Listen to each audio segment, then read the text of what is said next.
Alright, so here we are at stage 5. This is the stage that I'm expecting. I know this because I already played through the level once without turning my microphone on. So I am going to have to play through it again.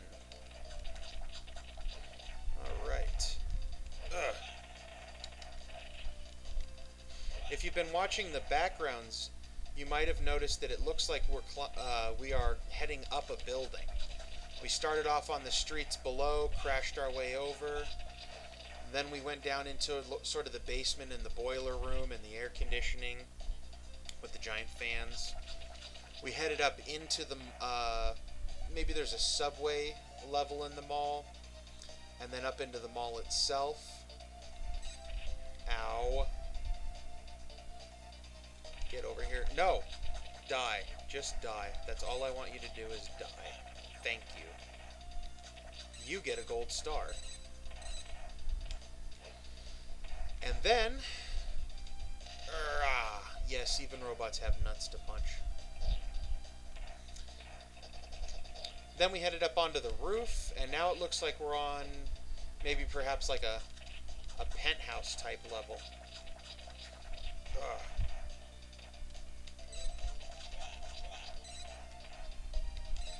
Alright, this guy, the boss from the first stage is now basically a mini boss, and he is none too difficult.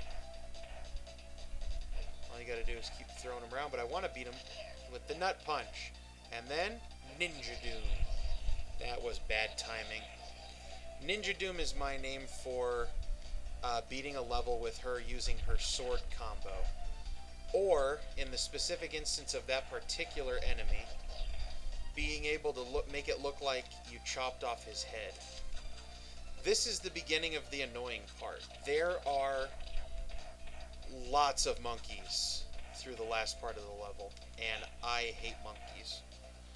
They are difficult to kill because they are always jumping around, and if they're jumping around, that means you cannot get more than a single hit in, because when you're in the air and you get hit, you just fall down. Same as if you're crouching. And that means you got to kill them one hit by one hit by one hit, and it's always a weak hit because you never get to pull out that last move of the combo. Alright, so going back to why I remember this game. Get over there. Now I've lost my train of thought. Instead, we'll continue with another reason why. Has nothing to do with GURPS. Ow. There we are. My brother in elementary school had to write a creative story for one of his classes. And what he did was he just copied the opening section of the video game down word for word. And that was his short story. And he got away with it, and I have no clue how he managed that. I remember he either showed me the story and made me proofread it, or he showed it to me after he got the grade on it. And he got an A and somehow managed to misspell words. And knowing my brother, he is devious enough that he misspelled words on purpose. I went silent there for a second because I like the opening music to this level. When before I had played through the game so many times that I knew it, that was what told me that the martial artist is the boss on the level. And I liked fighting the martial artist. He was really fast, as you'll see. Rather than block all the time, the martial artist is just badass enough that he can get out of the way. See, these guys just fall down. They won't let me hit them. There we go, double kill. So that's another reason why I remember this game very much. Now, I can't remember what I said about GURPS earlier, so I'm just going to repeat it. GURPS is a role-playing game, tabletop role-playing game, not a video game or a computer game. Made by Steve Jackson Games. It's called the Generic Universal Role-Playing System, and that spells G-U-R-P-S, or GURPS. My very first character is based on Kunai Chi, was a blonde ninja in a red suit with ambidexterity for 2 daggers. and mute, since Kunoichi never speaks in this game, because she's a robot. Well, I guess that doesn't mean she can't speak, but she just never does. Oh, get back here. Come here.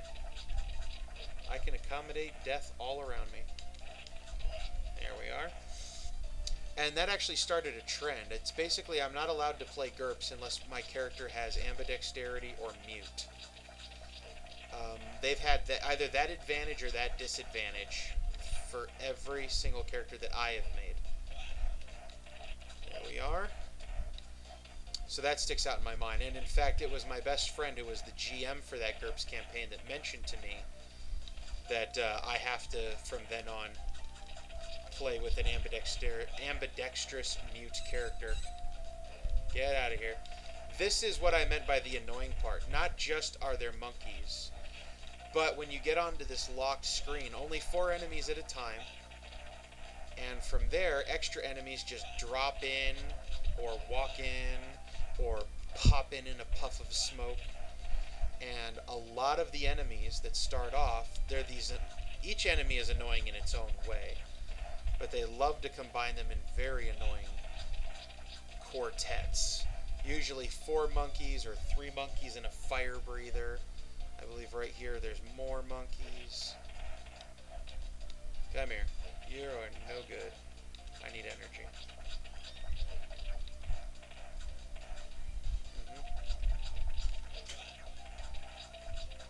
There we are. There should be, yeah, this guy here. These dagger guys are wusses and cowards. If you stand here and face him, he'll never move. But if I turn my back on him, he'll come creeping up on me, trying to kill me. Come on. And I want to kill him before I get to this end screen, because this is where the screen's going to lock in. And then a whole bunch of monkeys are going to fall. And biggins.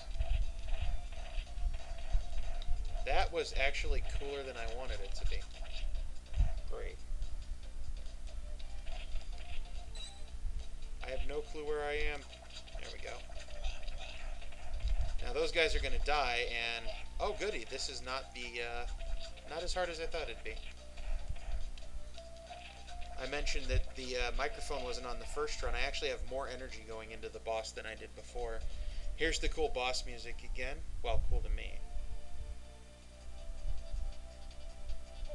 Ho! Alright, this guy, his big shtick is he is really fast. And of course he's not going to show it off. Instead of blocking, a lot of times what he does right there, he just teleports through people with super speed. No, there we go, goody. And then he's got fire. There we are. Ooh, man. Oh well. I can still beat him with, is there something cool to beat him? Dang it, never mind. Must eliminate bastard fire breather. Great, and get him replaced with monkeys. Just what I want. Damn it. I am not going to have any sort of special... Damn.